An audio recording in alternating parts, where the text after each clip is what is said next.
back after a brief hiatus. It is the On the Mic podcast, and I'm your host, Mike Pendleton. And with that being said, we're going to jump right into it. We had a huge press conference this week for Bellator to announce 5 events in 5 weeks. And one man you'll see on April 23rd, Bellator 279. I have the great pleasure to welcome him onto the show as Kai Kamaka. Kai, how are you? Doing good. Man, there's so much to talk about, right? Like you've been through so much in your career. I know you're back with Bellator and just the way everything has kind of gone about in your career, just right now as we talk. And I know you're going home, and I'm going to talk to you about going back home to Hawaii. But when I ask you about where you're at in your career right now, how would you sum it all up? Well, I don't know, man.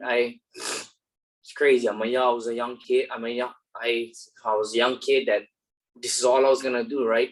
And I'm doing it, and that's the thing that makes me happy the most. Is I know, like, as a kid, you say you're going to the NFL, and then you go and then you make that lifelong dream of becoming a professional football player, and you're doing it.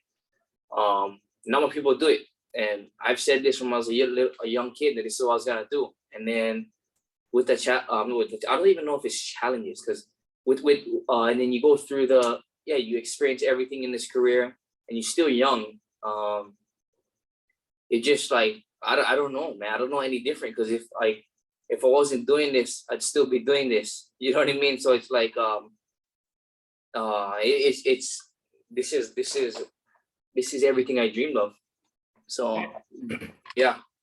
So I don't know. I cannot tell you anything else. And with that, man, like you talked about being young and getting, involved in the sport at a young age, but a quick glance at your social media shows a family man who fights for more purpose, everybody fights for one reason, right? They either want to be a champion or they want a lot of money. I obviously some people want all of that. But other people fight for a bigger purpose. And I feel like that's an easy read I get from you is, family is everything to you, and you just want what's best for your career, but also for everyone around you. Would that be a fair thing to say? 100%. I mean, you can be selfish. You're selfish in the beginning as wanting this goal of doing what you want to do. You want to become a professional fighter. You want to do whatever you want to do as far as career. And then you end up doing it, or you become it. And then eventually the goals got to change, could be when you start having a family, or the purpose change. The goal remains the same. The goal remains the same, to be a world champion. But along the way, I gotta buy my house. I gotta do this. I gotta do that for my family. Because if not, then it's a waste of time. Absolutely. Now, obviously, you're back with Bellator. You spent a brief time with another promotion, which we don't need to bring up. But just based off that, was there anything that happened from Bellator, the other promotion, the UFC, and then back to Bellator during that kind of roller coaster ride? Was there anything you either learned about this business or more so about yourself as a fighter? Yeah, I feel truthfully, I feel like I mean, the fight, it's funny because the fighters are supposed to be worth the most, right? But we're a dime a dozen nowadays. So, but the fighters is what puts on the show. But at the same time, I don't know, it's hard to say. I don't want to piss anybody off, but like I don't know. It's weird. What I learned along the way is you're replaceable. And fighters are the last to know everything. Regardless, they're the last to know everything. And that's one, and it's a cruel business. that's I mean, and the last to know everything means you're the last to know if you have a fight. And you're pretty much, so like you can take a fight on 4 days notice. You can take a fight on 4 months notice. You should be able to take a fight, right? Or they say you got to be ready. But it's you, and then when you lose, you're replaceable.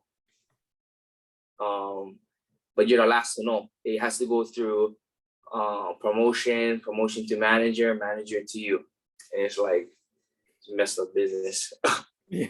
It definitely is, but I'd say like on a positive note, right? Do you think going back to Bellator, and business has been booming for Bellator over the past couple of years, getting back on Showtime, doing everything when they brought back shows during the pandemic, and putting on some crazy great fights. And like I said, we got 5 events in 5 weeks now coming up here in April and in May. When you re-sign with Bellator, on a positive note, through this roller coaster, that you've been through, did you find a little bit more of realizing your self-worth because you're wanted and you're getting better? Like, I don't know everything, but did you find a little just inside of you, like, okay, it's nice, how we always say, right, in regular life, it's nice to feel wanted, it's nice to feel appreciated. Did you kind of feel that in your return to Bellator? Yeah, 100%. I mean, not it's me being optimistic, right? But I feel like I was gonna land somewhere. Yeah. Well, why? Because I'm not shitty. I'm not shit. I'm good. I feel like I'm good. I'm always getting better, and I have a marketable look. So I was like, man, that's not me being boastful. It's just that's what people tell me all the time. Oh, I should be modeling or do this, do that. I shouldn't be a fighter. I should be a model, blah, blah. So that tells me I'm going to land somewhere. Just because I know I'm good, I know I bust my ass, and I'm not ugly. So that's right. That's what you got to have. Right? So that's the sad truth. You got to have something. And I knew I was going to land somewhere, as far as me being optimistic, and it was just and I'm glad that Bellator was the place. I had familiarities with them, and yes, and it was an easy transition. I would say this: I don't throw out compliments easily on this podcast unless we're talking about fighting skills. But I'll never do an interview with my shirt off. That's all I'll say. So well,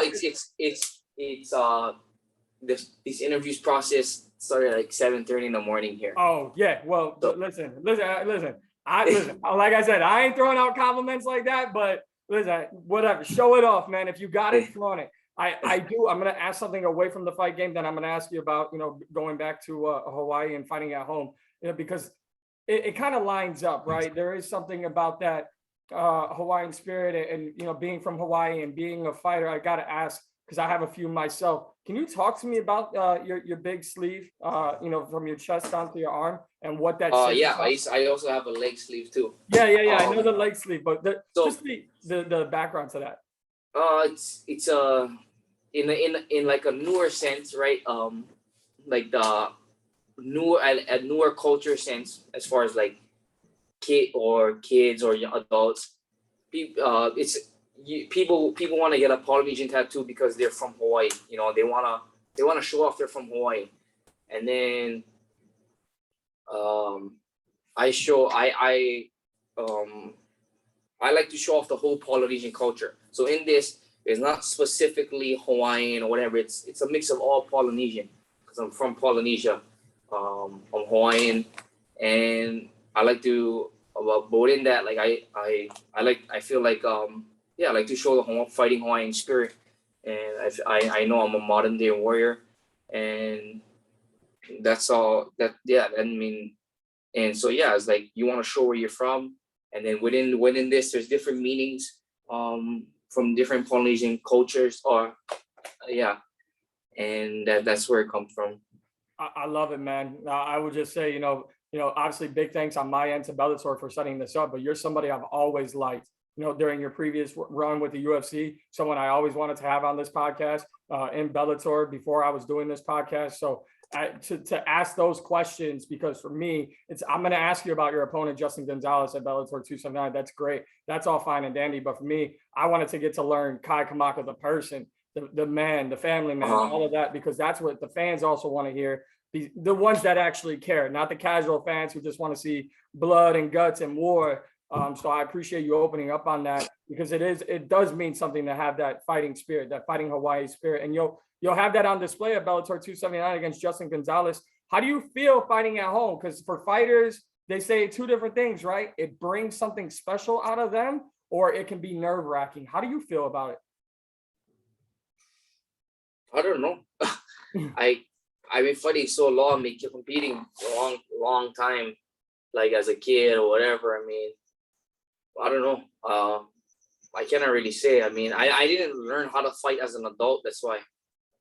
I didn't learn how to compete as an adult. I was competing since I was a young kid, and then growing up, you compete in no matter what. It's in front of your family and your friends, right?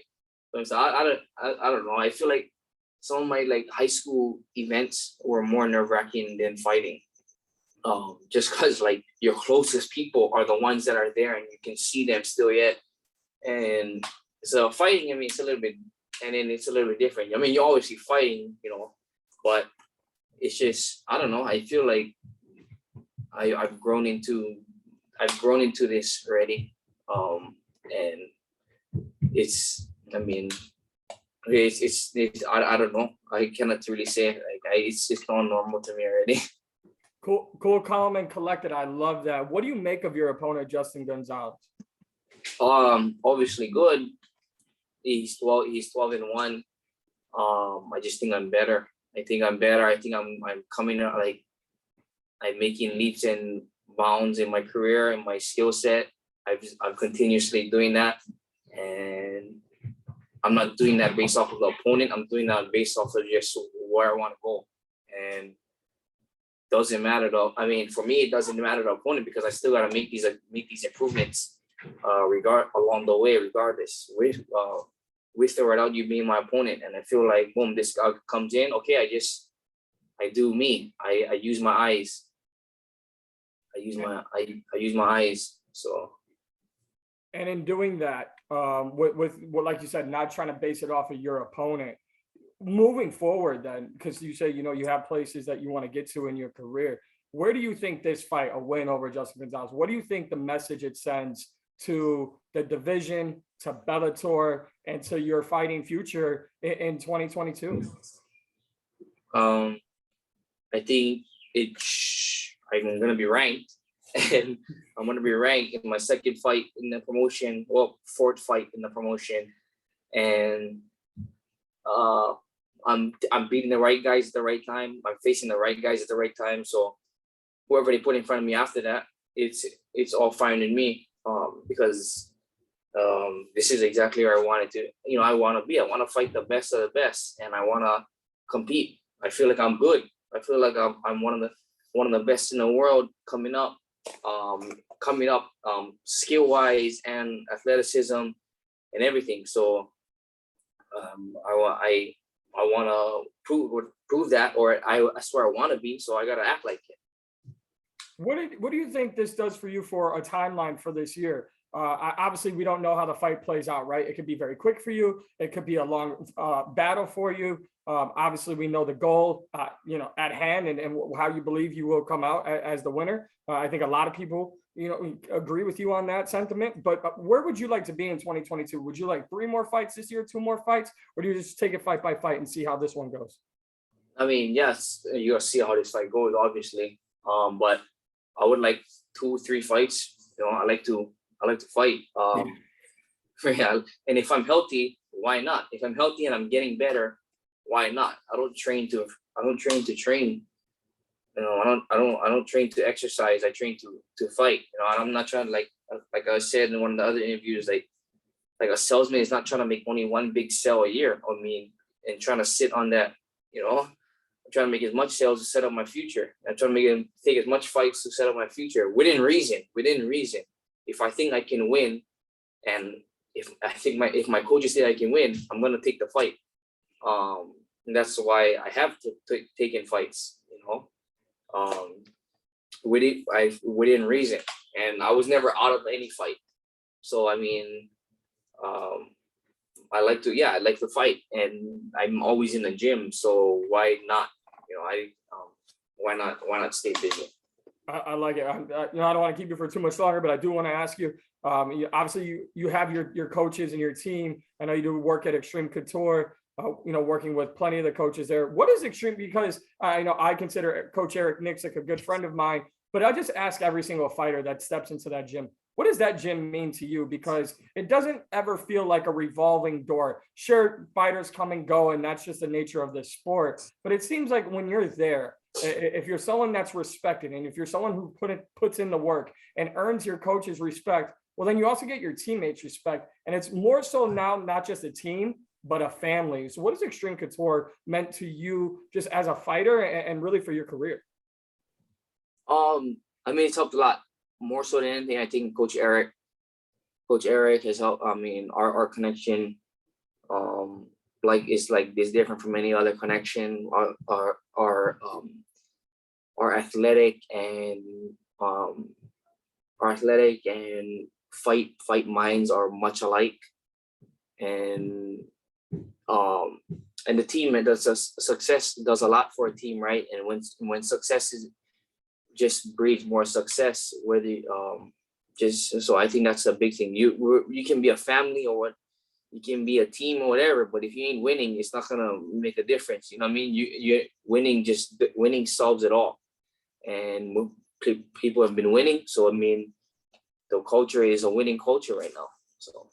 Yeah, absolutely. Last one here for me, Kai, and I do appreciate your time and hope we can talk again soon. Like I said, you were someone I wanted to interview a long time ago, so I'm happy that we were able to make this happen. You're going back home. You have a worthy opponent standing across from you. You talked about showing that fighting Hawaiian spirit, the Polynesian blood that runs through you. You're talking about finding your strides at the right time. What do you want family, friends, the people of Hawaii, and everyone who will be watching Bellator 279, what do you want them to know when they watch your matchup against Justin Gonzales?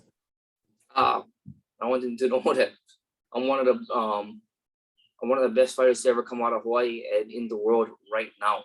I was always gonna be one of the best fighters to come out of Hawaii, but right now I'm one of the best fighters in the world, and I'm going to show that, and I'm going to continue to show that. I'm not just some hometown kid that that ended up here. This was I told myself I was going to be here from the beginning, and that's it. I'm going to continue to show it. I'm the hometown kid that makes it out and doesn't stop, not letting things on the side draw him in.